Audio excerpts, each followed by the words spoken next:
This conference will now be recorded. I'd like to call to order the regular council meeting of October 4th, 2021 to order at 7 p.m. Meeting called to order. Are there any additions or corrections to the agenda tonight?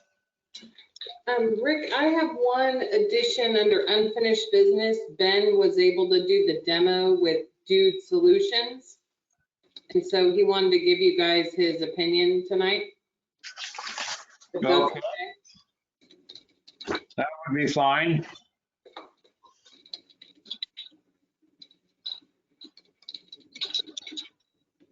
Any other corrections or changes?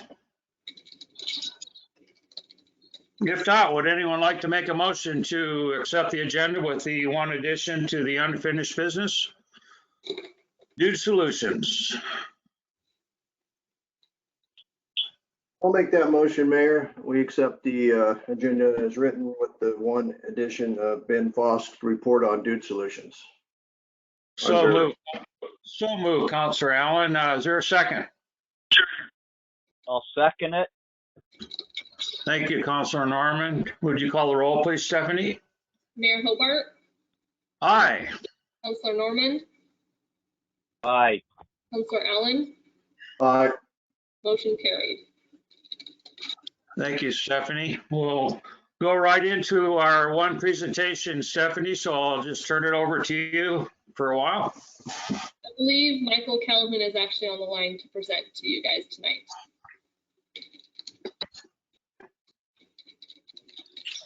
Hi, Michael. Hey, everyone. Welcome. Yeah, good to go. So I'm here tonight to propose that Vernonia celebrate the second Monday of October as Indigenous Peoples Day. This is something I've been wanting to bring to the council for a number of years. It was first proposed in 1977 by the delegation of Native nations to the United Nations. What it does, it basically two things.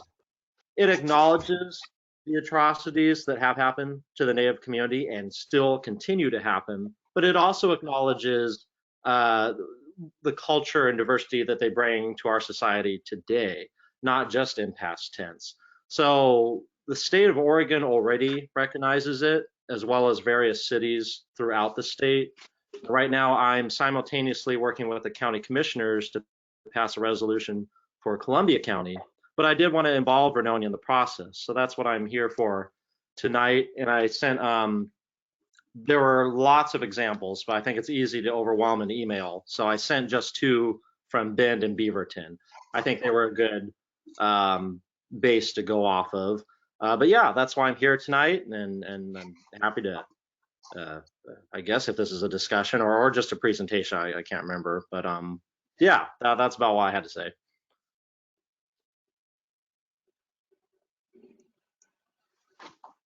Any questions? Oh, go ahead, Josette. So Michael, are you proposing that the council do a proclamation or a resolution? Resolution, because we want it to be in perpetuity, not just every year or then, oh, we miss a year. So that way, and also I'm here tonight representing Vernonians for Equality and Racial Justice. So I was the one who can make the council meeting, so I'm bringing that for everyone forward. If it wasn't for COVID, we would be doing a lot more this time of the year. We would have been having keynote speakers, movie series, but we felt that this was something that could be accomplished in what we're living in now with everything the way it is. So yeah, it would celebrate the second Monday of October for every year. And I understand we're close to that date, but it's not the end of the world if it's not passed like right beforehand. It can be passed whenever afterwards to recognize every October 2nd or the second Monday. Yeah. Okay.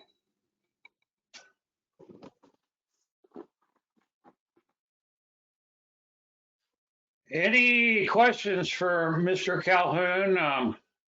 It is a short time frame. We own till the 11th. It is the second Monday of the month. So I don't know how soon we could act on it, the proper procedures for just a presentation tonight, and then Stephanie, maybe you could help us out as we move forward if we chose to adopt a resolution as this.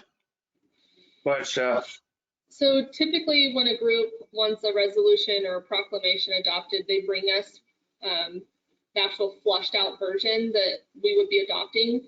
So what I would suggest to council to do is to request that Michael take it back to the Vernonians for Equality Racial Justice. the what? Equality Racial Justice Group. Yes, thank you. Sorry. To the group to bring back a formal version to be adopted, and we can adopt it before the next. Obviously, we would be able to adopt it before next October, the next second Monday in October. That way, there's one before you guys that you guys can actually act on. That would be my suggestion to council.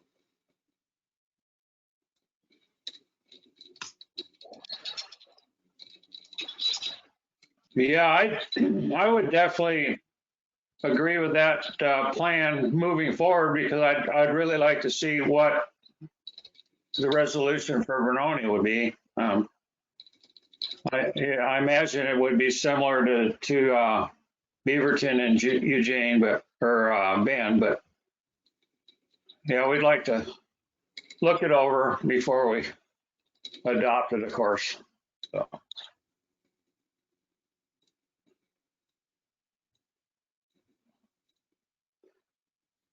Any other questions or discussions on the resolution for Indigenous people?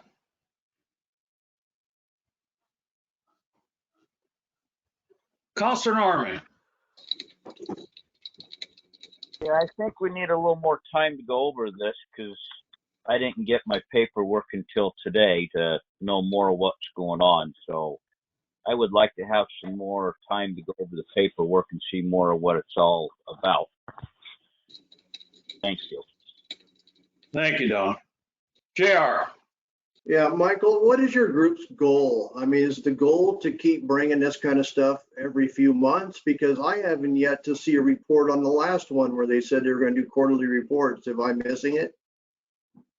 Yeah. I mean, I think in general, the goal, what I see of the group, is various things to act on. One of them includes resolutions for the city.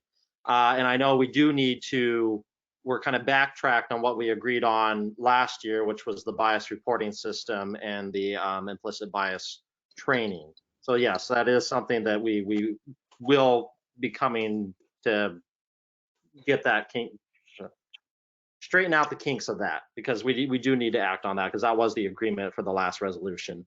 But I see the value in resolutions, which is why you usually guys see me here again. But I do think it makes a statement for what the values of our community are for voices that historically have not been heard by communities, especially rural communities. So that is one of the things that we're working on. Yes. Well, I agree with what you're saying. No one's against Native people or Indigenous people. What I'm concerned about, to be honest, is it almost just seems like you guys are almost hoping there is racial injustices, because I haven't seen any reports of there is any. And it's like the more we talk about it, it's almost to the point where somebody, maybe, I don't know if it's the group that you're with, am I missing something, that Vernonia is a racist place? Because I don't want to get that feeling, because I don't have that feeling. But I mean, I haven't seen any reports that there is, but you know, I don't know. What I'm saying is, if we just say these things, it's just an opinion of council, which I'm fine with. But what is the actual action that's going to come out of it that's going to make it better or change anything if we're not doing what we agreed to do on the first one? So, you know, I'm just a little leery of doing more and promising your group stuff that just doesn't get done because there's lack of data. to support racial injustices against people, or there is data and it's not getting done one way or another.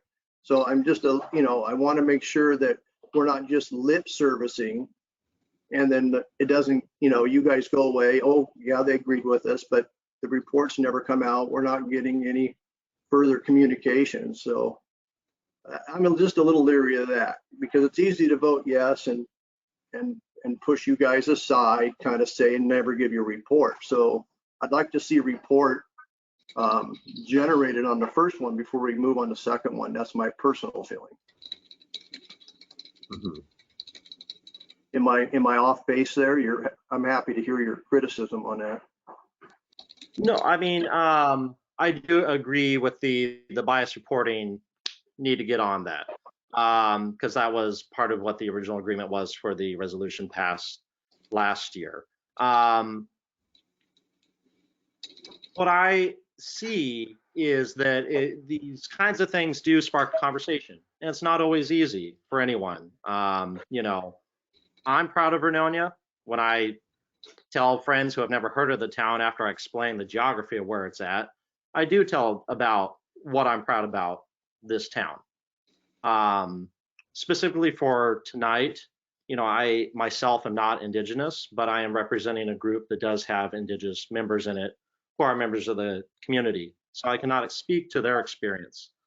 As a member of the LGBTQ community, yes, this town has not been the greatest place for people that are LGBTQ. So I can speak to that. But that doesn't mean that I'm here to just naysay the town. I'm here because I'm proud of Vernonia, and I think that it's a community that can be welcoming for everyone, but it historically has not been. So that is my truth that I can say here tonight. But specifically for this, yes, I do believe it does good, but I do hear your concerns, JR, and then they are noted, and that's what this is about. Two is to hear each other and to have these kinds of conversations. So I do appreciate when people have questions such as yours. Yeah, well, I appreciate your concern, and to your comment about the LGBTQ community, I think Vernonia, I'm going to stick up for Vernonia as a whole. I think it's a pretty welcoming place. I personally, haven't seen where people in our community are ostracized. I'm not saying it doesn't happen, but I see a lot of people in our community that are pretty welcoming of all people. So as far as small town goes, personally, I think Vernonia does a pretty good job. Is there room for improvement? Sure. But, times are changing, and I think Vernonia does a pretty good job welcoming people. If not, I'd like to see it in a report.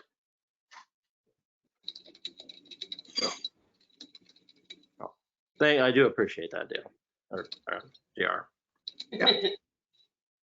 Yeah, resolution is just opinion of council, right? Obviously. So it's not an ordinance. I guess it's hard to make law into people's behavior, but as council, we can definitely have an opinion that we want to treat everybody nicely, which I'm pretty sure this council does. So appreciate you coming forward tonight, and I'm looking forward to a Vernonia specific resolution.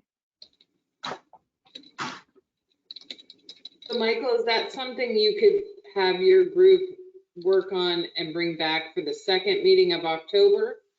Or do you think it will take longer? I think I could hammer out something that would be acceptable. If not, like I say, it's all right if it takes a little longer. But we can send it to, I was thinking Confederated Tribes of Grand Ronde or Warm Springs, just to kind of get a feeling of what they see in the resolution. But like I mentioned, there were tons that cities in Oregon have done. I just didn't want to send all of them to you. But I will look and compare, and as JR mentioned, make it specific for Vernonia, which I think is important because it is for our community. Good, JR.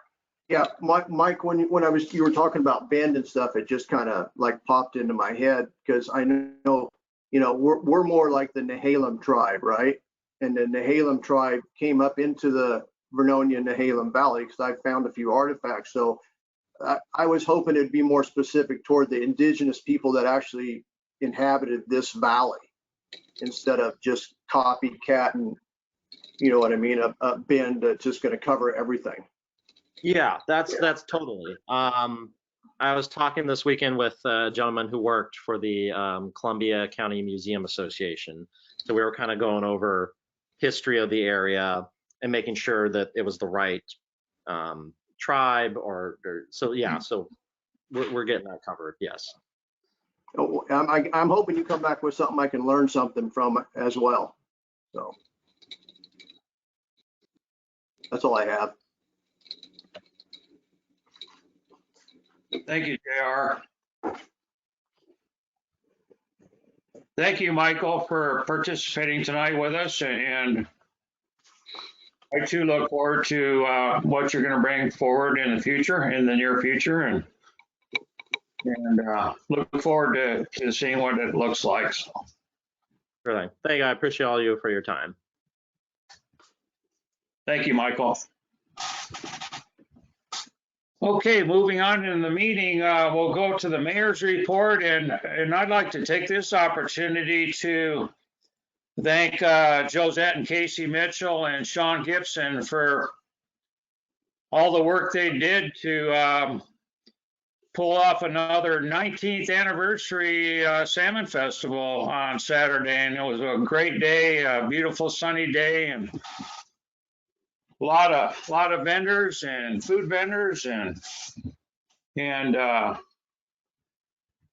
lot of participation and a lot of work done down at the wading pool fish pond with JR helped out a little bit, and we actually ran out of our salmon chowder at 1:30 in the afternoon, and other people ran out of food. So it was a lot of fun, and everyone seemed to have a really good time, and thanks again for all your hard work you've done to make that happen, Josette and Casey. So. Sure, we're happy to do it. Looking forward to the 20th. Have to have a special one then for that. Oh yeah, we're bringing back some of the old haunts that happened during Salmon Festival, so it should be good. Very good. Are there any council committee reports tonight? Well, I don't have any either myself. Are there any topics from the floor tonight? None? Cassette agenda for acceptance. Cassette agenda for approval. City council meeting minutes for September 13th, 2021. They can be found on page 5 or 6 and 6.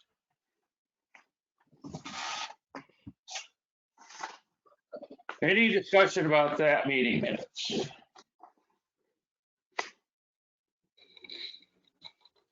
If not, would anyone like to move to accept the city council meeting minutes of September 13th, 2021? I'll move, Mayor, that we accept the city council meeting minutes for September 13, 2021. So moved by Councilor Allen. Is there a second? I'll second, Mr. Normand. Thank you, Councilor Normand. Would you call the roll, please, Stephanie?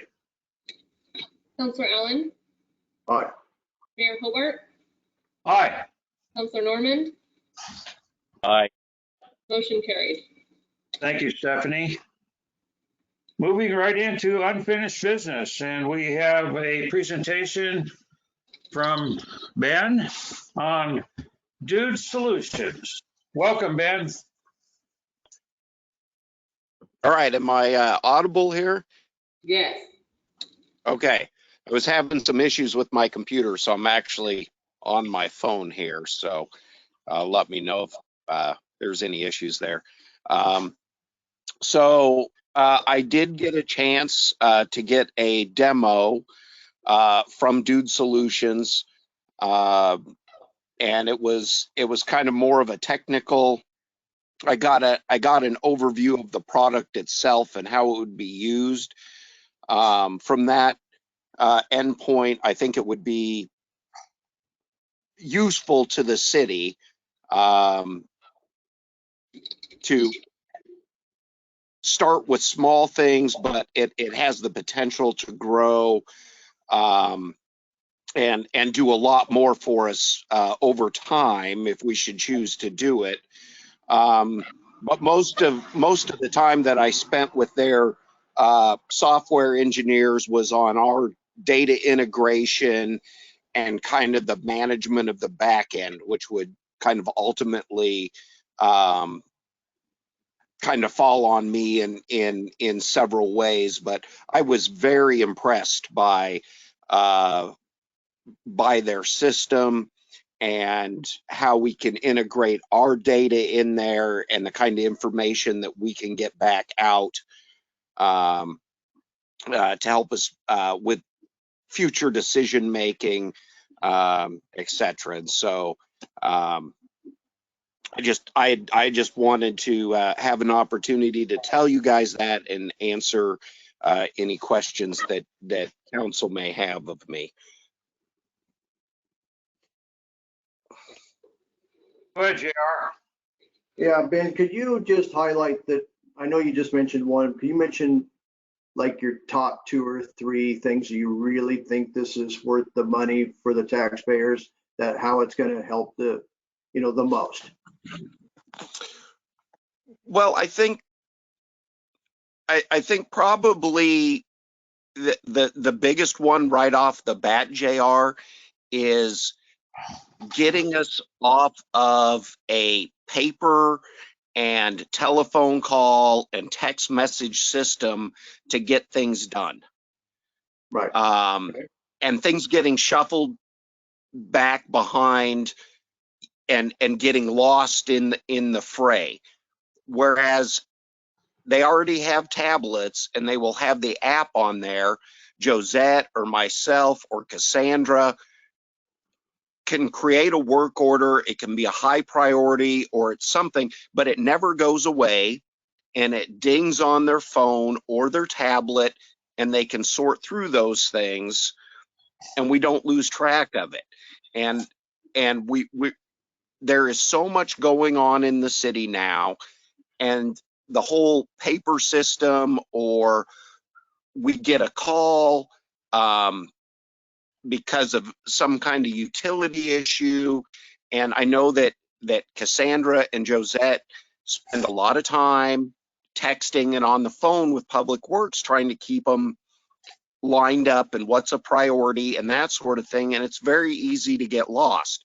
And we just have so much going on. And I think that having a system that keeps all of that in front of the guys and what is the priority helps them out.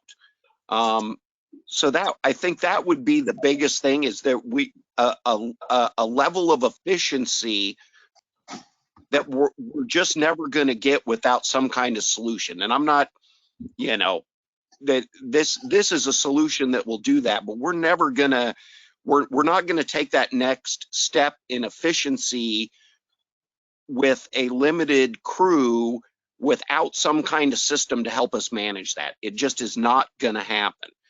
And I think another thing that they demoed for me, which I really thought was nice, was somebody like Jeff, or if Chris or one of the other Public Works guys kind of fills more of that management role, is that they can select a group as kind of an admin or manager, can like select a group of things that need done in a certain part of town. And the guys can look at that, load up everything they need, and just drive over to the east side and handle 2 or 3 things at once, instead of coming over, doing one thing, going back, getting another job, reloading up tools and coming back. So I think that there's an added excuse me, there's an added level of efficiency there that will allow better management of our resources with our public works staff. So those are probably the two biggest things as far as efficiency goes. And then the third thing I would say is I think what it will do for the city is it will, the reports and show where we do things and how much time takes, and will really help not only staff, but help council and committees understand what things take to do. And as just as an example of that is Jonathan is in charge of all the mow lots, all the city mow lots. And, you know, we know that he has to go out and do it. We kind of have an idea of what the time takes.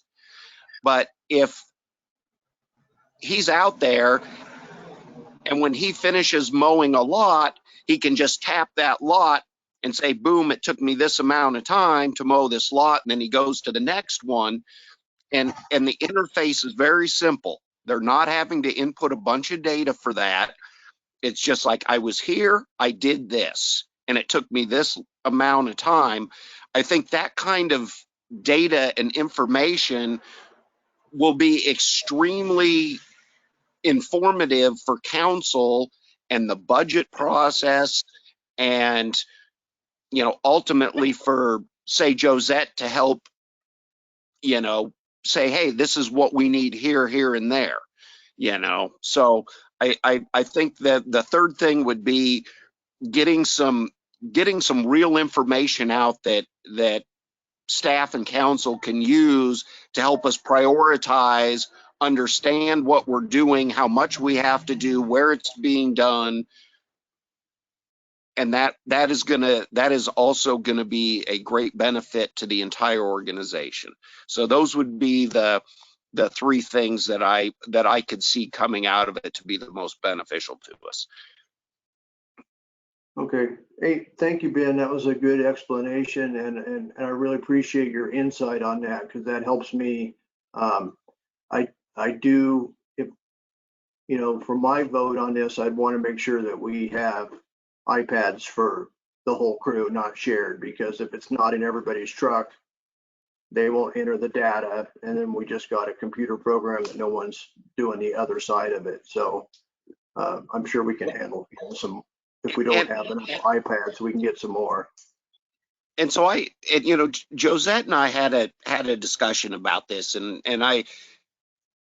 really what it's going to come down to, if we're going to do it, it's staff is going to use it. You know, I mean, if we go in this kind of direction with some kind of software package like this to handle these kinds of things for us, it isn't an optional thing, right? This is your new reality for everybody, you know. And if the city's gonna spend the money on it, then as staff in the office and staff in the field, we're just gonna use it and move ahead. And there is probably gonna be an initial struggle and figuring things out and doing that thing, but you know, that's, and maybe Josette will speak more to that if she wants to, but if we're going to go in this direction, then we're jumping in, you know, and we'll probably take some lumps initially getting everybody on board and moving forward, but we're going to do it. Right. Well, it's kind of like at work when you get something new, they'll call you in and say it's payday. Well, you got to show me what you did. I don't see nothing on here you did. So if you don't enter you did anything, then you didn't do anything. So you know, that might be one way of getting them to enter in what they did, because they want to look like a star, you know. So well, and the young guys, they're pretty tech savvy, and they're you know, I actually had a discussion with Austin and Jonathan about it, and just kind of said, hey, we may be looking at something about this. What do you think about this? And, actually getting a ding on your phone with a high priority like a water leak, instead of getting a call and coming down to City Hall and getting a piece of paperwork and Yeah. that sort of thing. And they were very excited about it. They thought that would be great if they got a message on their phone and could open it up, and they could just see what they needed to do and where it needed to happen. They were pretty excited about that prospect. And then from your point of view, I know you've done a lot of data, and that was one question that come out at the last meeting, that we wanted to make sure all the work that you had done, that you didn't feel like this was going to be like totally starting over, and how compatible it was going to be. If you can transfer, or are you going to have to scrap what you've done and start over? Nope. Our data integrates with theirs. So like our wastewater system data and all of that, they just pull it from us and they integrate it. They don't currently have the capability for our guys to, like, say, edit our data but they can flag if something is wrong. If they go out and they work on a manhole or something, and what they see in the map isn't correct, there's an entire system for them to flag errors in our data whenever they work on something. It actually pulls our unique identifiers from our data, so we can always link back. That was one of my biggest concerns, was that we were able to link up our data, and talking to their data engineers and seeing how that works. All of my worries about that were thrown out the window. We're not starting over with anything, and they have tools to help us fix our stuff out in the field, which has been a problem for us because I'm just kind of a one-man show on the GIS end, and then with my other responsibilities, it's tough to keep up on that. And we actually this actually provides an interface for them to at least identify errors, so that they come back to me and I see that something's wrong, and they can map what needs to be fixed in the field. So that was another thing that I was concerned about and am no longer concerned about at all. Does this interface that shows the sewer water system, is it connected to a point on the screen that'll give you a GPS location, and they can go out in the field and walk to an end of a water line out in the middle of a field or something? I'm just Absolutely. Absolutely. If we collect, it may be something like, oh, we have a water leak here, and in the general area we put a point. But if we actually, it's all GPS enabled. Their app is all that way. If we say we create a work order and say you need to go right here and do something, it will take them right to it, just like any other GPS enabled app on your phone. Is that something they can link off their iPad and get the GPS going, and we'll get within 2 or 3 feet of something? Oh yeah, absolutely. And we can add other assets. Something I didn't think about. I was really kind of thinking about like our utility assets that we may do, but we also have like building footprints that we can do. And then I mentioned the mow lots because that was kind of the example that I ran through with their engineers and explained to them, hey, we have all of these empty lots that we're going to be mowing forever. And I can actually create a subset of data and include that in their system.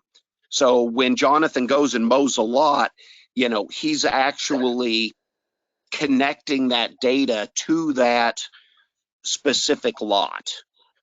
So over time, we can see, hey, what does it really take, right? How much time and how often are we having to hit up each one of these lots? So the ability to add more resources, more than just utility resources, anything that we want to add as time goes on, like I said, structures, you know, as another example, Mitch just recently cleaned out and did a bunch of repairs on the gutters at City Hall, and I believe he is either planning on it or did it at the library. We can have those city buildings and facilities in there, and you know, we can attach all of that data to that stuff. And then one of the other things with that is, let's just say that the gutters get cleaned out and that gets logged as, hey, I just did this task.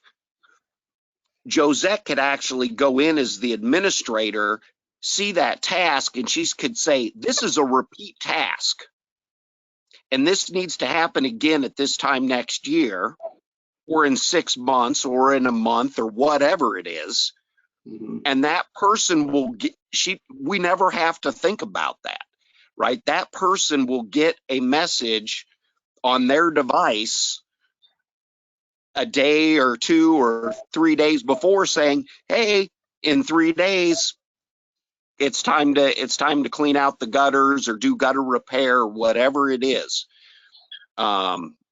That's kind of another thing is that I think's a benefit, is that we think about this, and I don't know how many little maintenance things we've talked about at City Hall saying, hey, we need this to happen again next year, but we don't have a way to to keep that efficiently, except maybe write it on a calendar and then spend the time going back. Having a system that will just tell the guy in 6 months, do this again. I think that's another, if I'm adding a fourth level there, that would be another level of efficiency where we just get repeat tasks just being fed out to the guys that they can see and plan around. So when a task is done, let's just say it's a reoccurring task and the gutter thing pops up next October and Joe Blow does it, does he click on there complete and it goes to sends to a manager, or the city staff can see that, or do you have to go looking? No, they actually have their user interface is actually, well, the different users and the different things that they can do is very detailed. And so what you do is you kind of start out small, but as like say Josette being the city administrator, she can go to her homepage and she can get reports. She will be able to see what's happening every day, who did what, if things are getting missed, and a complete administrative dashboard, both for the administrative level and for, say, a management level like Jeff or the next public works foreman when Jeff retires. They can go in and see exactly what's happening, what's getting missed, how much time is being spent. The management side of it, I was pretty impressed with too. And as far as kind of the control and the kind of information that they can see as a manager, was pretty impressive. Okay, so the way I understood it, one person at Public Works was going to be an administrator. Does that mean that all the workers can complete these documents and submit them complete and that kind of stuff? Or does the administrator have to do each and every one of them? No, they do it individually. Okay, But then for, say, the manager, and then at the administrative level, like Josette, she's seeing what they're doing in real time, or she can twice a day, in the morning when things get going, and then at the end of the day, she can look at her dashboard and see what's happening. And then somebody can be set up as the manager to, actually push out these different jobs, et cetera.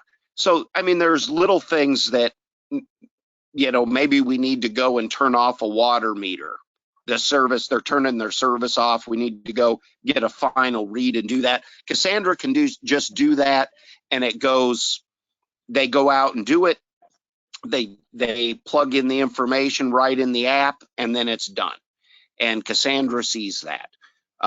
If it's a bigger project or something like that, Josette could create it, and then the public works foreman can review those things, assign different people to them. It's pretty extensive, but we, like the gentleman at Dude Solutions were telling me, most people don't start out at that level. You can start out easy, and you can add different levels of administration very easily through the user control. So as people get familiar with it and start using it, you can just start adding more and more levels of administration and stuff. And I think it's probably quite a bit like a video game. Is you just start at level 1 and get skills and build up, and then go to level 2, and as people get more familiar with it and stuff, you just kind of keep adding levels. So right. No, I totally understand what you're saying, and I'm not unaware that it's going to take some time to flush it out, and there'll hit a balance point, I'm sure, for our town of what's too much and what's just right. I mean, the program probably does way more than we'll ever really have time or manpower or to implement the whole thing. I understand that. So, but thank you, Ben. You've done a great job explaining it to me anyway, and I can hear you. Oh, great. Well, I mean, I think that was probably a bit more, but if anybody has any other questions, or I can let you guys get back to the rest of your agenda. Any other questions? Well, thank you, Ben. Very informative, and thank you for taking time tonight to fine tune this a little bit more for us. I think it's a wonderful thing for efficiency between the crews, and it'll save a lot of fuel. Well, there's the potential for that. And it'll tell you how much fuel you're using too, Rick. Yeah. So, all right, council, thank you for your time. Thanks, man. Thanks, man.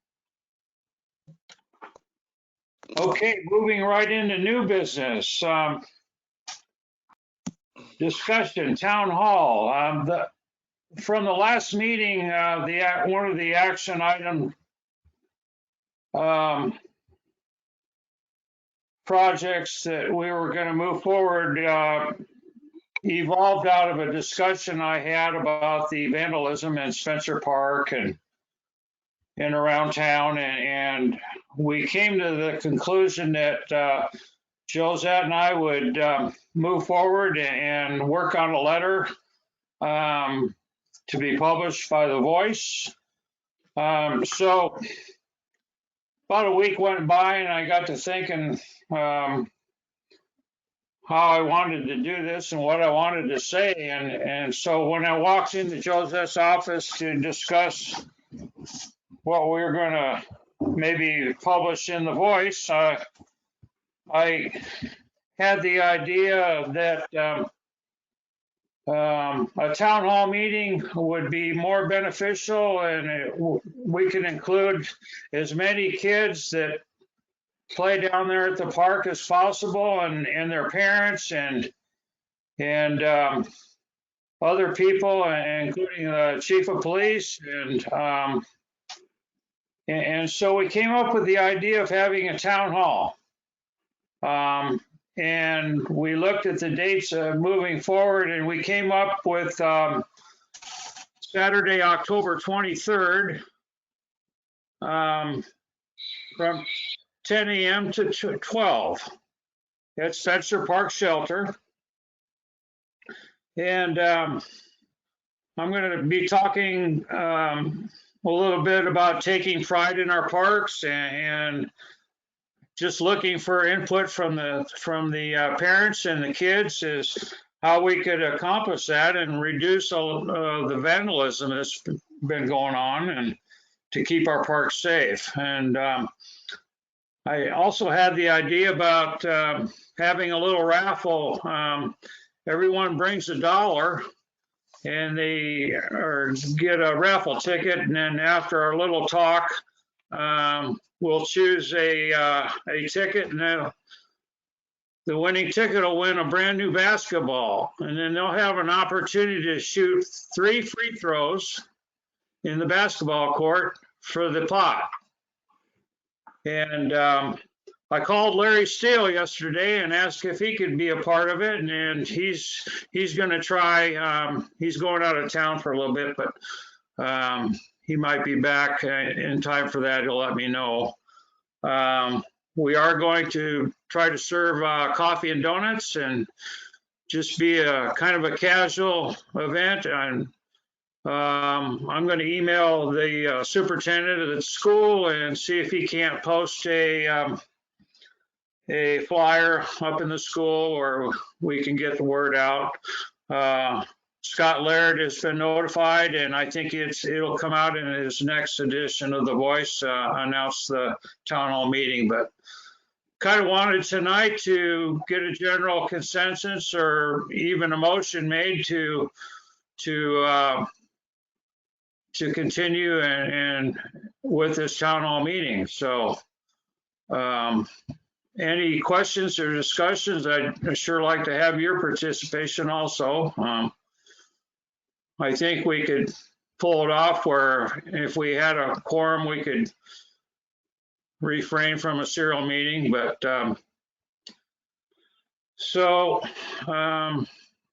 just want to open it up for any discussion with the council tonight. JR. Was there any discussion about the new carving and incorporate that somehow to get more adults to come down?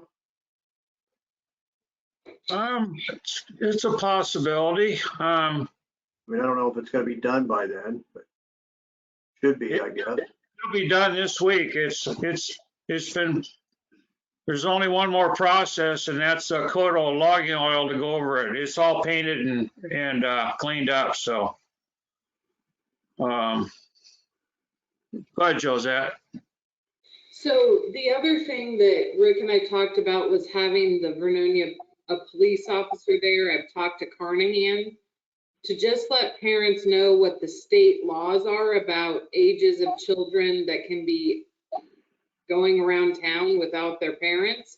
There's a lot of kids in our community that are allowed to go out illegally. They're under the law, they're under the age that you have to be supervised, and they're out by themselves. I had a number of them at Salmon Festival that were there the whole day, and they're the same age as my 4th grader, and that's not legal for a kid under 10 to be out by themselves. The other thing Sean would share with parents is the risk of what a failure to supervise ticket will cost you. If your child is a juvenile and they do damage in the community, because a juvenile can't be prosecuted, the parents actually could be prosecuted. So just giving some information on why supervising your children is good, why the risks of having little ones running around just for strangers, and just all the risks, kind of giving parents a heads up. I think parents feel like Vernonia is super safe and they allow their little kids to hang out. And part of the issue with Spencer is you have teenagers, some who are driving, who are hanging out at the park, and then you have someone that's 9 years old. And the speed in which those two age groups and the information that those two age groups should have is very different.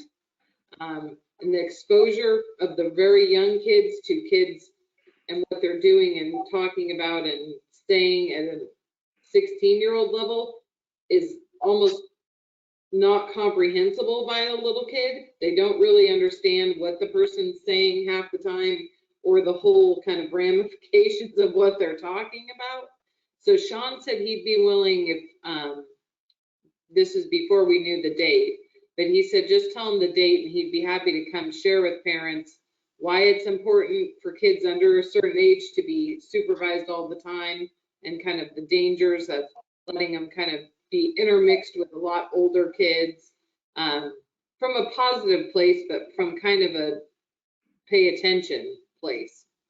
He'd be happy to, because he says he does run into a lot of little kids that should not be out, and we don't want to be punitive and like driving them home and ticketing the parents because their 9-year-olds out. We'd rather have them know ahead of time and maybe be a little more aware of what they need to do in the community.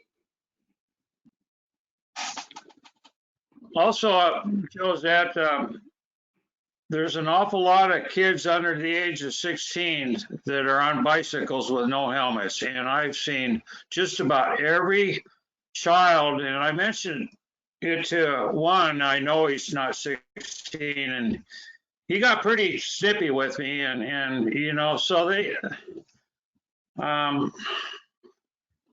yeah, it's the law, and we need to make them aware of it.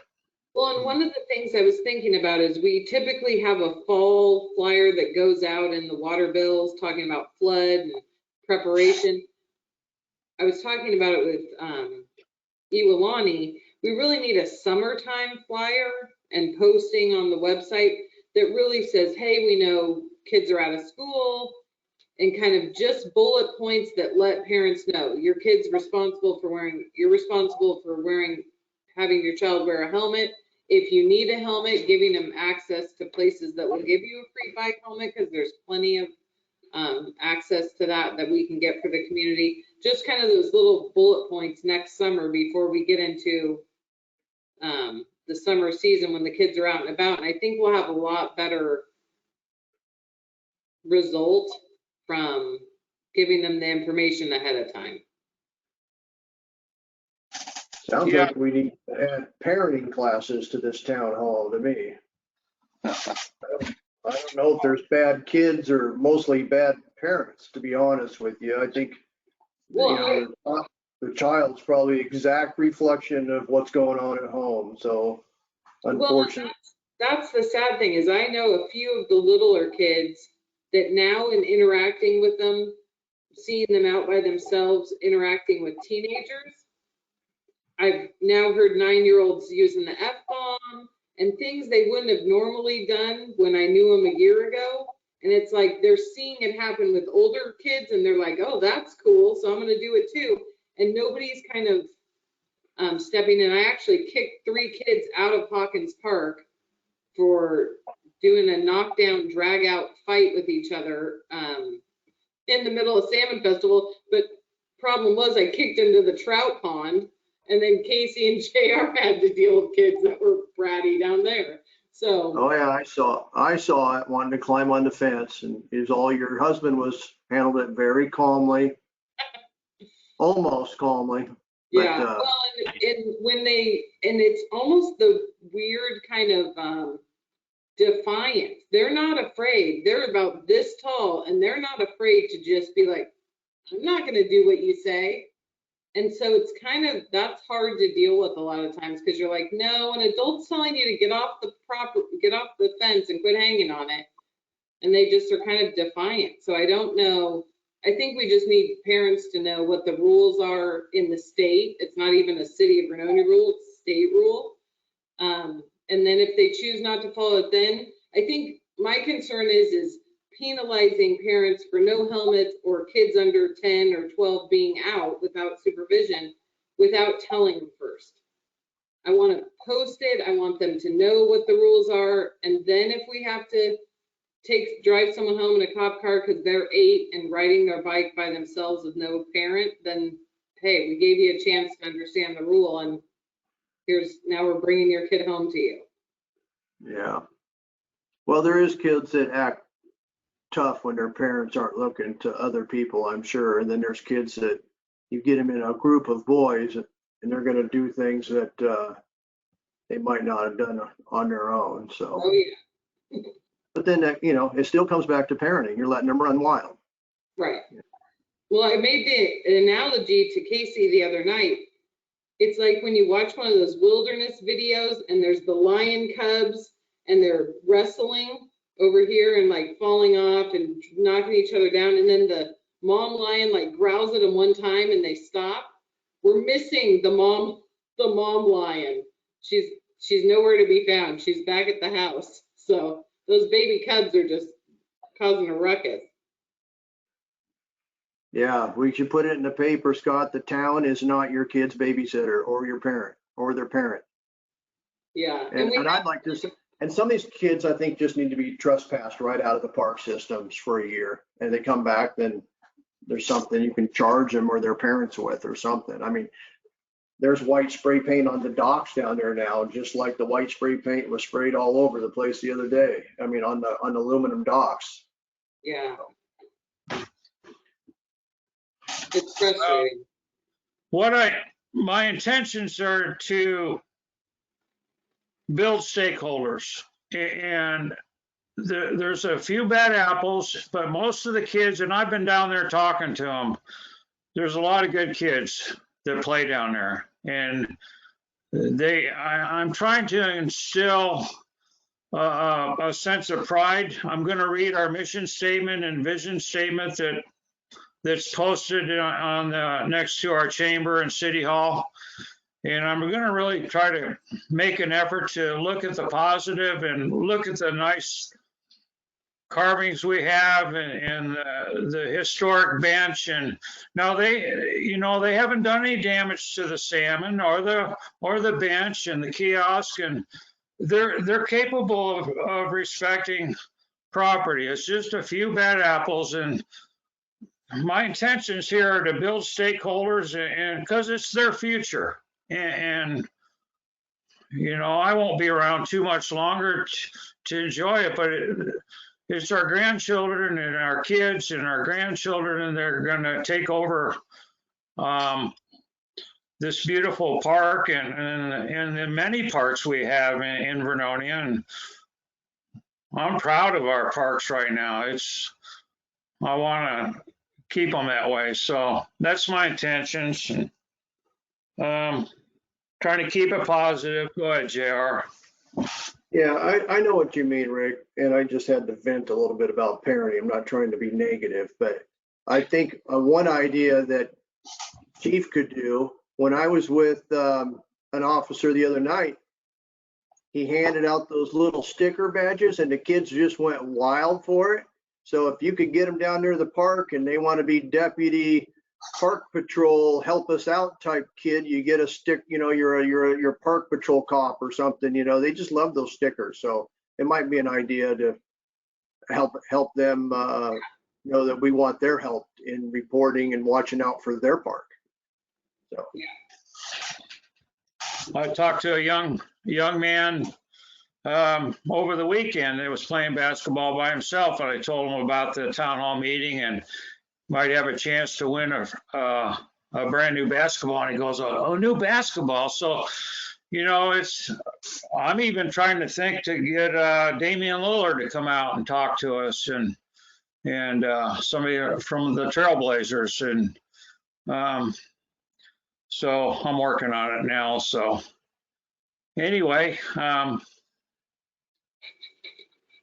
do we need some more basketballs? Because I could purchase a few. Are we going to give out just one? You could have them custom made with names on them. You could say Spencer Park. You could say Vernonia Pride. I mean, there's some things you can do. We might not have time for that, but there is some cool stuff you can do with basketballs now. Yeah, I suppose we could have maybe 3 of them and Okay. split the pot in 3 ways or something like that. Be fun. Okay. I'll pick up 3 basketballs. Okay. The more people we get, the bigger the pot. So just put the word out. So Stephanie, do we need a motion to proceed with the town hall? Yeah, because you'll be using city funds. I think it's better to have a motion. Agreed. Okay. I'll make that motion, Mayor, that we proceed with the discussed town hall to get together and with about the kids in the park and the raffle and such that we discussed. Okay, that'll be on the 23rd of October, 10 to 12. week from this Saturday. Oh. Is there a second? I'll second it. Councilor Norman, Thank you, Donnie, very much. Would you call the roll, please, Stephanie? Counselor Norman, aye. Counselor Hope, sorry, Alan. Aye. Counselor Allen. Did you say aye? Aye. Mayor Hobart, Aye. motion carried. Can't keep I my couldn't- people straight. I didn't hear your mistake or whatever it was anyway. I started to say Counselor Hobart. Oh. Well, he's a counselor. He's just the head counselor. Okay, business from the departments. Chief, welcome tonight. Hello, good evening. I did submit a report this time. I was a couple months behind, so July and August calls for service, we ended with 385 calls. Nothing, no real significant criminal activity in any of those. Kind of our standard couple of months. Code enforcement is still up there. Started September with 63 violations, completed 20. Wrote 17 new ones and ended with 60. So with the winter months coming, the code enforcement number should start coming down, but it's been kind of a struggle to get everything done.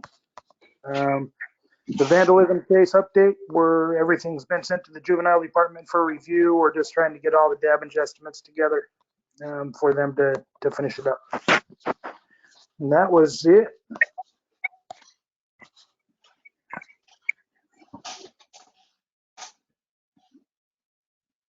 JR. Yeah, Chief, I got a request from you for our upcoming meeting on the 25th. Uh-huh.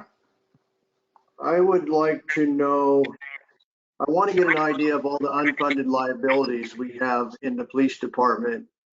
And what I'm talking about is upon severance, what's owed, because I'm concerned that it's growing quite large and it's not in the budget. So I'd like to know comp time, vacation, sick pay, everything that's accrued, like if you were to exit tomorrow, what the city would owe you. Because I think it's important that we start looking at those numbers and get it in the budget one way or another.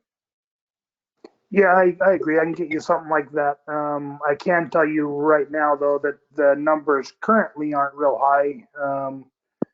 Sean and I have been kind of forcing ourselves to take time off when necessary. My comp time doesn't accrue more than a week. So it gets used or loosed.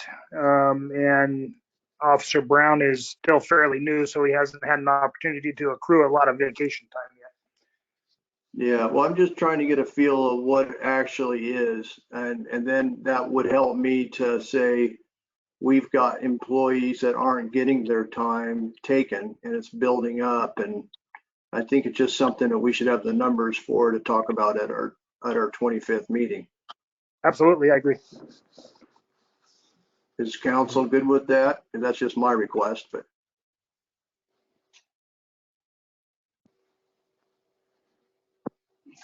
I'm That's all, good. thumbs up. Okay. Thank you, Chief. And I don't I don't know if I have any questions for you. I know you're, I'm sorry, you broke up there.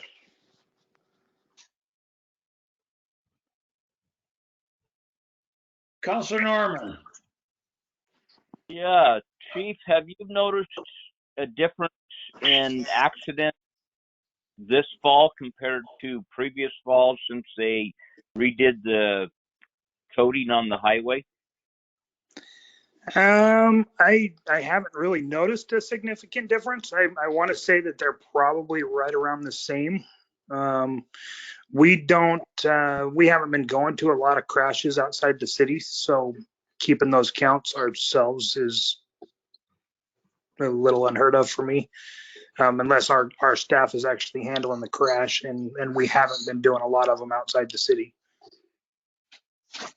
Okay, so the fire department, I'm just curious to, it seems like that coating that they did on the road is a little bit more coarse, so maybe people are not sliding around after the first rain compared to what they used to.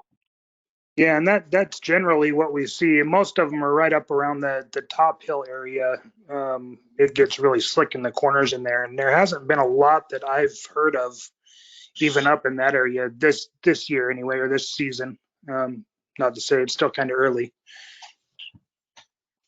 Usually it comes with that first rain after everything's been dry, the oil off the trucks and cars and everything, and that first rain brings all the dirt and rubber and all that stuff to the top, and it's pretty slick. Yeah. Okay, well, thank you. Yeah, I can look at those numbers though if you're curious. I know I can get everything that's within our county anyway. Okay, that would be great, mainly on 47, because that's where we see it all. Yeah, I'll do that. Okay, thank you. No problem. Any other questions for the chief? Okay, thank you, Chief Connor.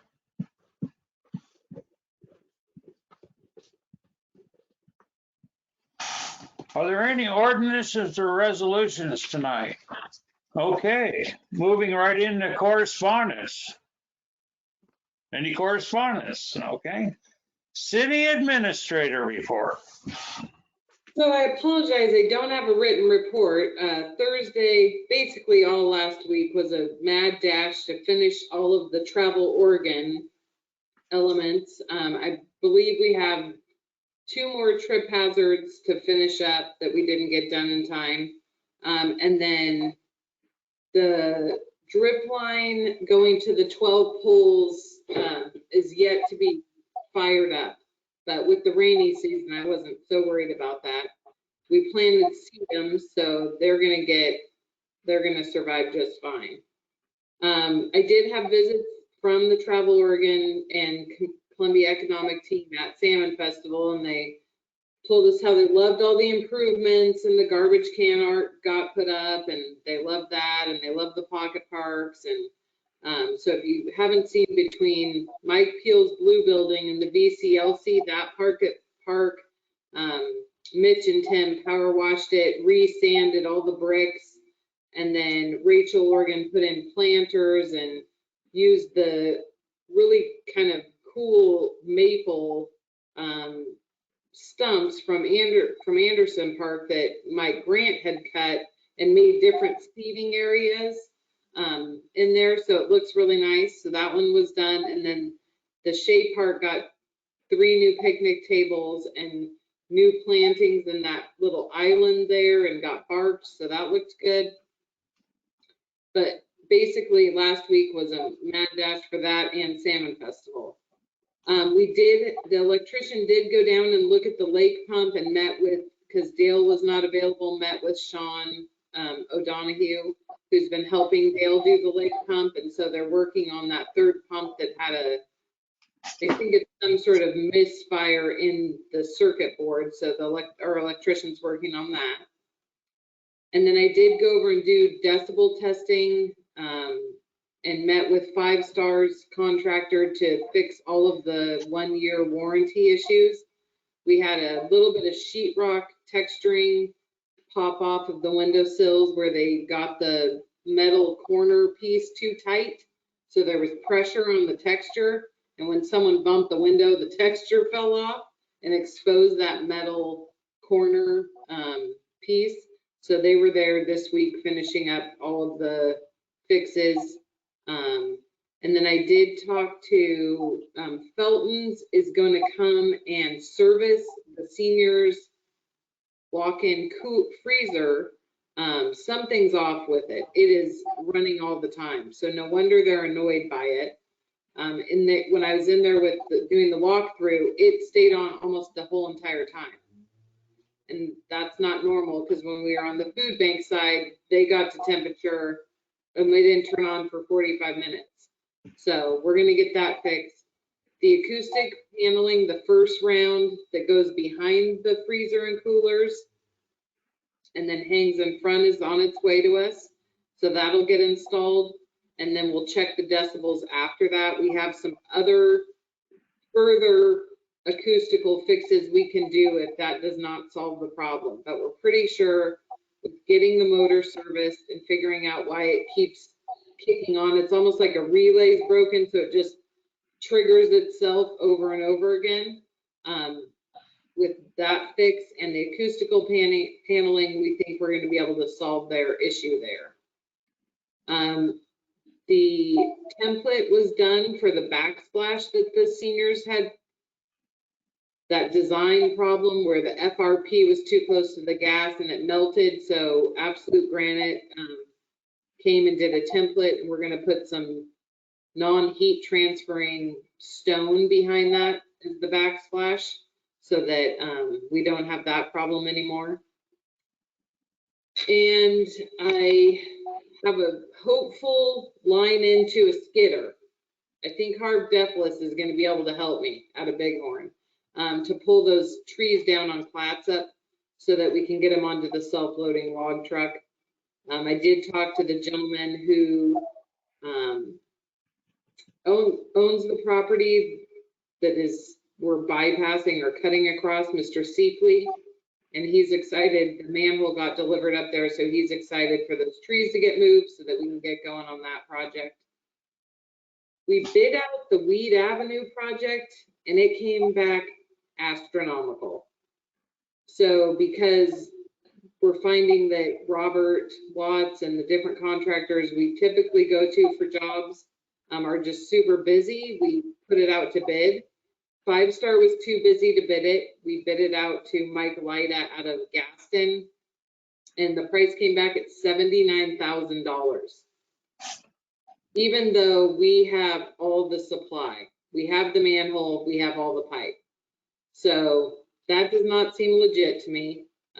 Seemed very high for an in-ground pipe laying job, especially when you're not supplying any of the sticks. So we put it out to a couple other contractors that we got a line on, and so we'll wait and see what happens with that. But it's still our goal to get that stormwater away from Bear Creek as soon as possible.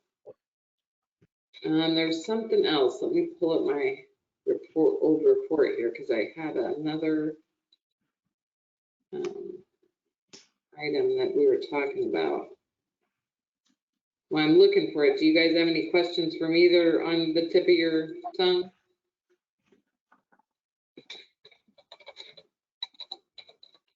JR, I go was ahead. curious about the skate park update, if you had any movement on that. No, so I've been trying to get a hold of Lisa.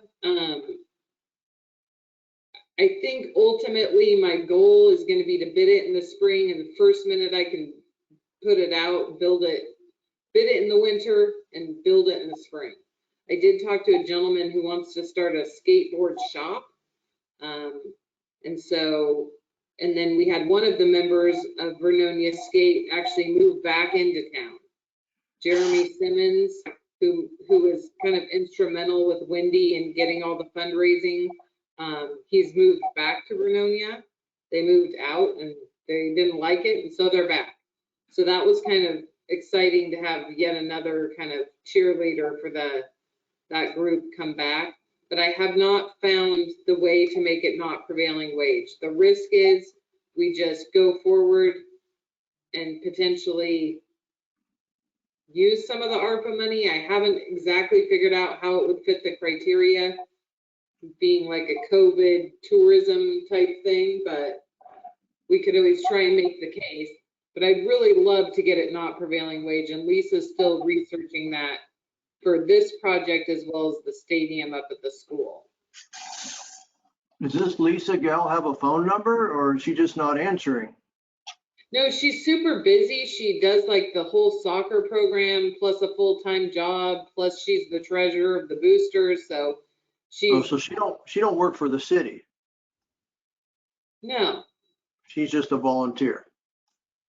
Well, she's the treasurer that's holding the money. Okay, sorry, I'm having a hard time hearing you, but anyway, okay. Can everyone hear me now? Oh, Yeah, yeah. it's a little better. I'm just having a hard time with your speaker a little bit, so forgive me. So Lisa is the treasurer for the Vernonia boosters. Right. So she's the one that will be kind of outlaying the cash as this project happens. She's also working on the new stadium. And she said that Scappoose did theirs and it was not prevailing wage. It was on public property, but was funded with private money. So they got around prevailing wage. So she was contacting her connection there to talk about the stadium and the skate park and what do we need to do in our bid documents to make sure we can Well, do it. wouldn't it be easier just to contact Scappoose city administrator and ask for that information instead of waiting for Lisa Brewer? Or I think you said Brewer. No, it's not Lisa Brewer, it's Lisa Curry. Curry, sorry. And it's Scappoose School District, not the city. Oh, okay. So she's connected with them. And so I didn't want to step over her, and we talked and she said she wanted to research it because she's doing it for the stadium and we can do it for the skate park. And so I didn't want to kind of step over her. I wanted to let her do that and then get back to me. Because I have to work with her for a couple of years, JR. I don't really want to turn her off to me just yet. Right, but pretty soon they're gonna start pointing a finger at you and say, we're waiting on Josette. So I'm just trying to figure out who's stalling the process here. I think it's just with how we have to network now and can communicate with people and how people are available and not available, it's kind of a cluster. I think I heard you say your plan is to try to get it bid out this winter so you can start it in the spring. Obviously, we're going into winter now. Or did you say you're gonna wait till spring to bid? No, bid it this winter, Okay, build it the first moment we can dig in the floodplain. right, April 15th. right. I would love to break ground that day. Okay. Because they're saying it would take 6 weeks. So that would be June 1st, potentially, when it'd be done. When school gets out, that would be the goal, to have it done for when school gets out.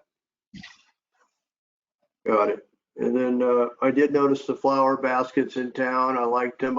It kind of hit me first, well, why are they so tall? But I think you said something about box trucks or something, but. Yeah, we positioned everything and did them the height because we've had multiple broken banner brackets from semi delivery trucks, beer trucks. They're just taller than even log trucks with their racks on. They're just taller than anything. And then the plan must have changed from going to every other one to we're doing blocks of 4 or? No, so we specifically positioned things and didn't position banners where they were regularly hit. Oh, So there are some areas where it's clusters of flowers because that's where banners were always getting hit. So the animals or banners, we didn't want to risk that and have them just keep hitting it. So we put the taller amenity up there. well, I love them. I can't wait to have some big flower baskets up there, so. And I did talk to Spirit of Christmas because they're at Salmon Festival as well. And so we're going to pull out the fall picks that are in there now, the fall foliage. leave the sedums, but we're gonna network with them and put some Christmas stuff in them. And then at the same time, plug in their lights to the newly electrified poles. Oh, So great. we're gonna coordinate so that we're all doing it at one time. When the guys are up in the bucket truck, they're plugging in the Christmas people's lights, and then they can do the decorating from the ground and not have to worry about getting a ladder. And Did he electrify all of them or just the ones with the flower baskets, or how many got done? Because I know there was 2 short last time we talked about it.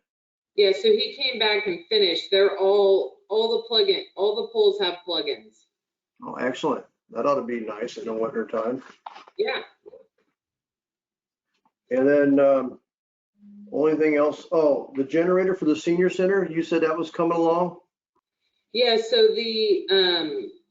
I pushed back on Power Systems Plus and sent an email and asking them, even if they have to charge me a restocking fee, what the cost difference would be to return the transfer switch that's not 3-phase, pay a restocking fee, get a refund, and then purchase a 3-phase transfer switch. Because our electrician said that's the cleaner way to go.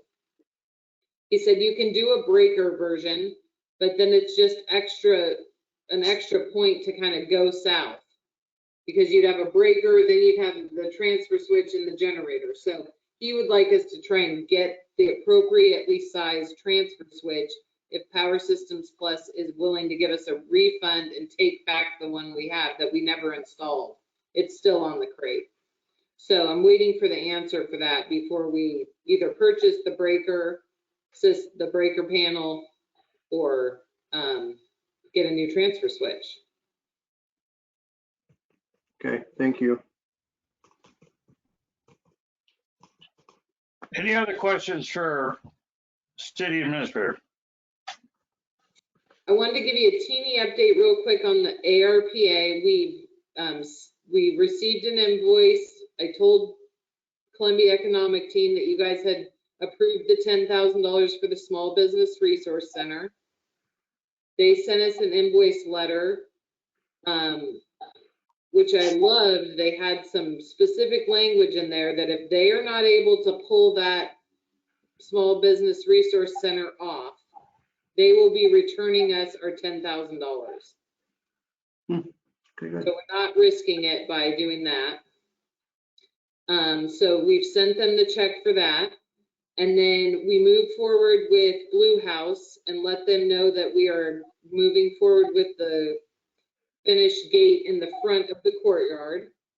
So they're moving forward with that. They've already got some of the metal work done in their shop. And then what was the other thing? There were 3 ARPA things. Oh, and then I initiated and signed the agreement with TextMyGov, and we're slated to have a kickoff call this week.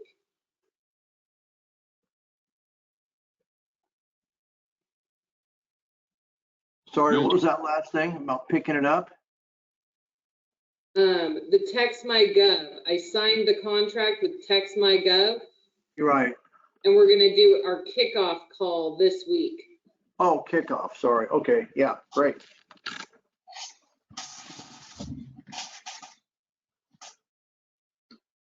Okay, well, thank you, Josette. Sure. I remember I signed that $10,000 check today. Just mailed it out.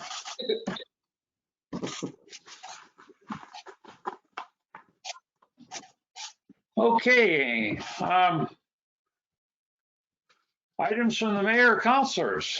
Any comments, questions, comments? I'd like to, go ahead, Donald. Oh. Well, I'd like to say, I think the town hall deal will be a good hit. I hope we get a lot of people to turn out. If nothing else, we're trying. But I think it'll work out good. Get some kids down there and try to get them to help us keep things straightened out, and maybe get them involved and help us with stuff. So that's it on that.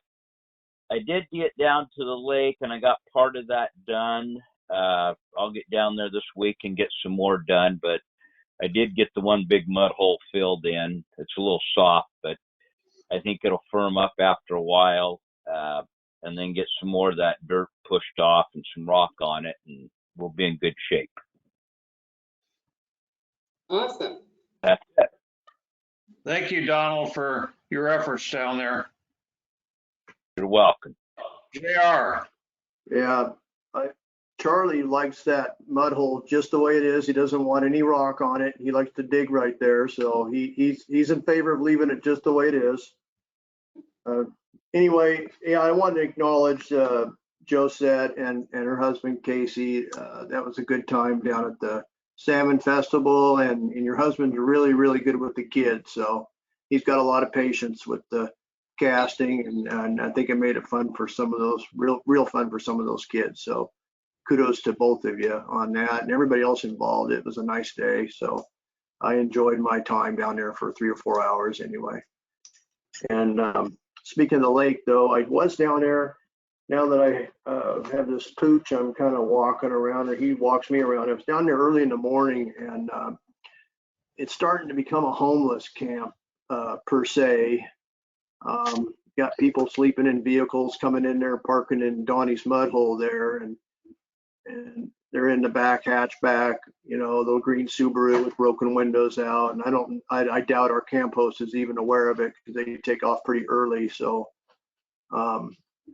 and then also the extended stay is, they're not campers, they're homeless camps. They've been back there for weeks upon weeks. I think we have a 14-day stay limit. And then it wasn't garbagey or messy. It wasn't a problem, but there's a big pit bull running loose, and that pit bull kind of come toward me and the dog. And then my only comment I got from the camper was, I asked if they could get tied up, and it was just a, well, I'm camping here comment. And then I didn't see the dog ever get tied up. But so,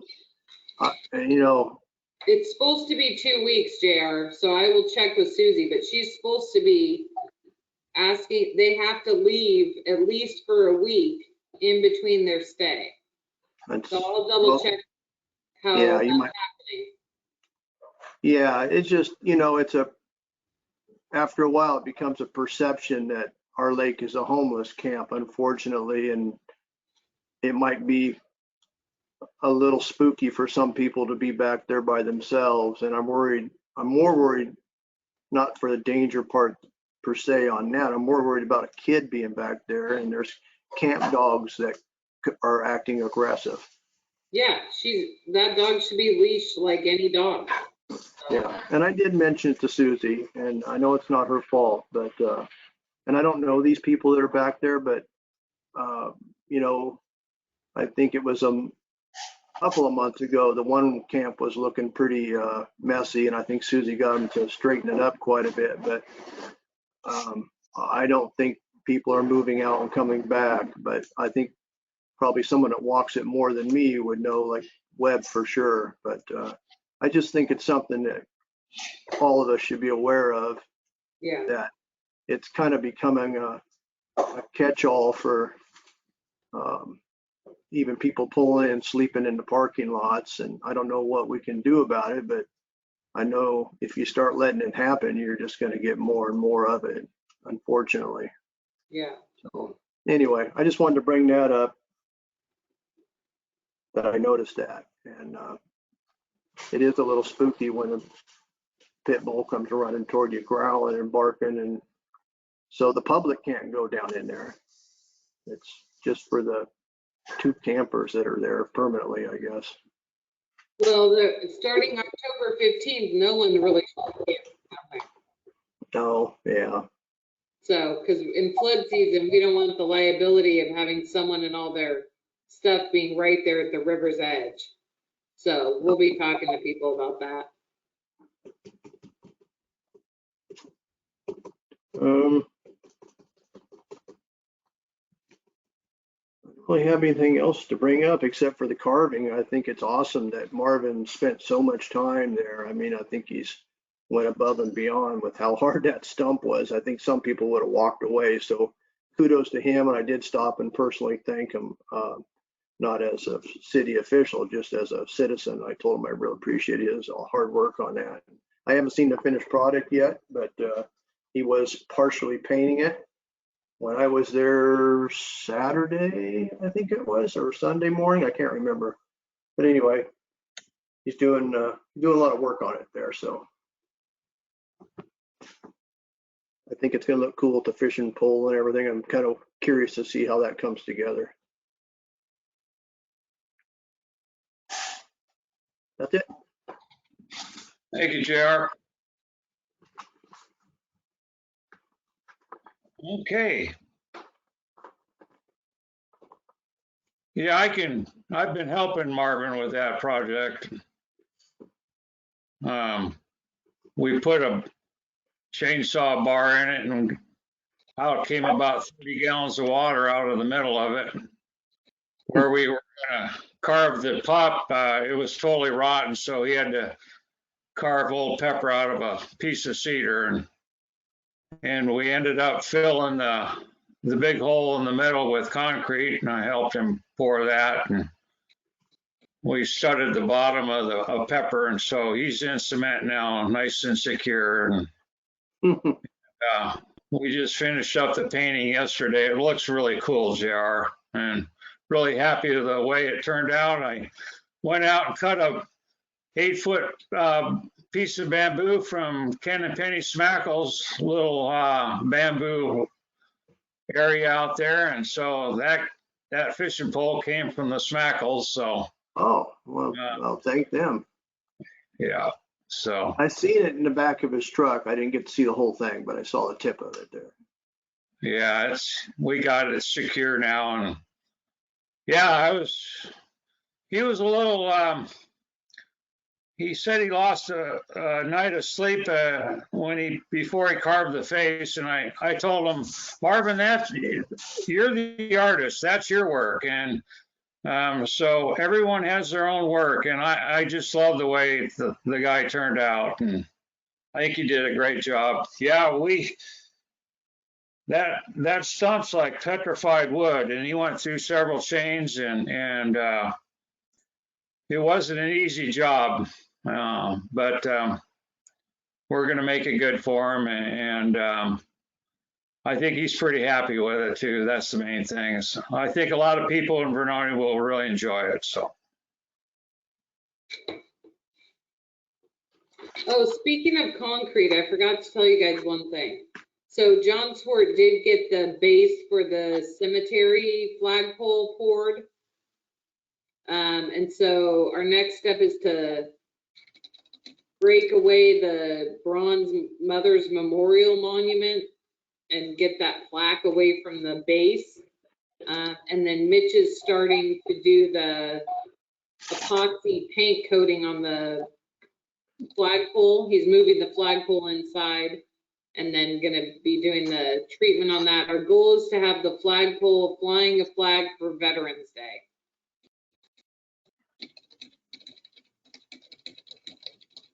Excellent. Thank you. Okay. Anything else before we move on to action item summary tonight? Stephanie. I have one thing. I just want to remind you guys that there is a special executive session next Monday, the 11th at 6:30. It's your quarterly meeting with Josette. Say that again. Next Monday? Correct. You'll have an agenda come out on the 13th, and it is in person. You mean on the 6th? Oh yeah, sorry. Yeah, on Wednesday. On Wednesday. Okay.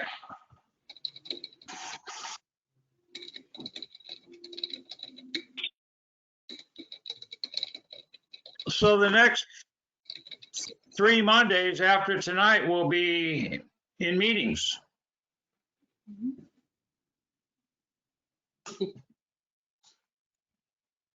The 11th, 18th, and 25th, right? Yeah, the 11th is in person.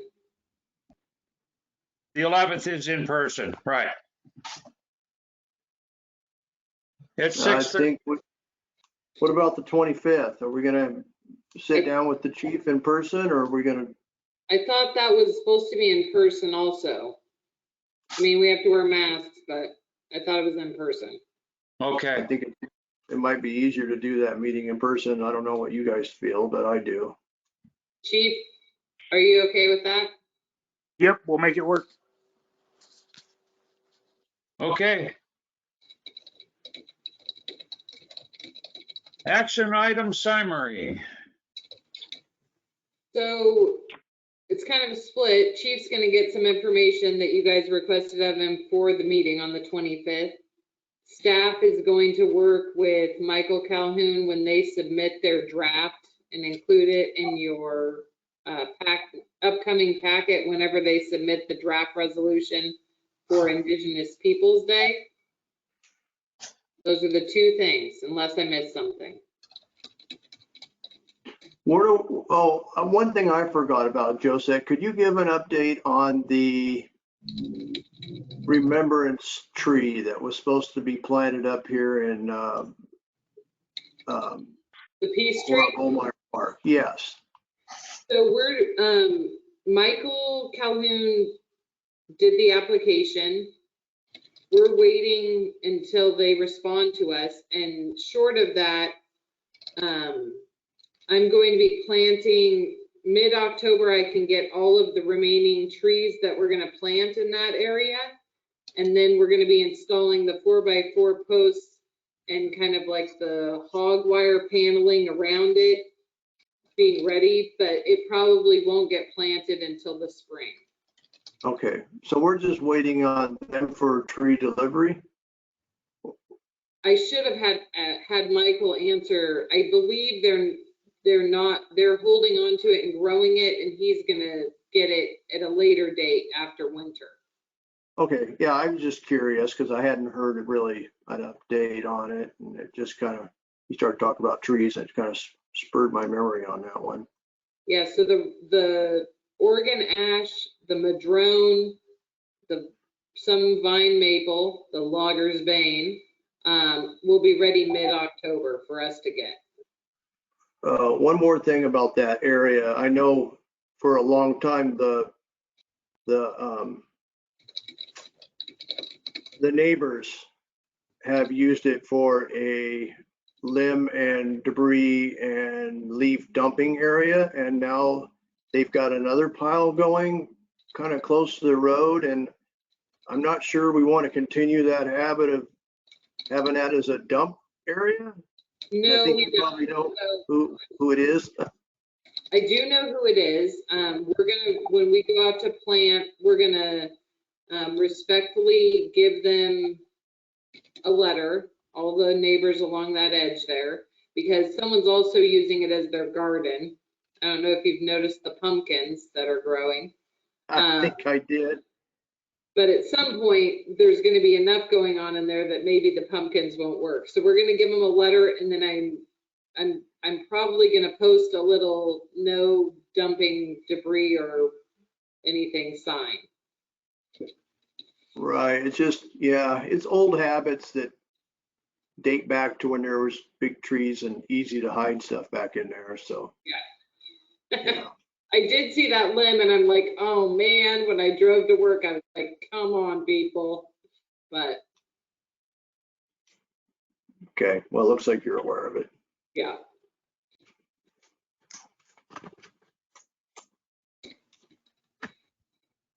Any other discussion before I adjourn this meeting?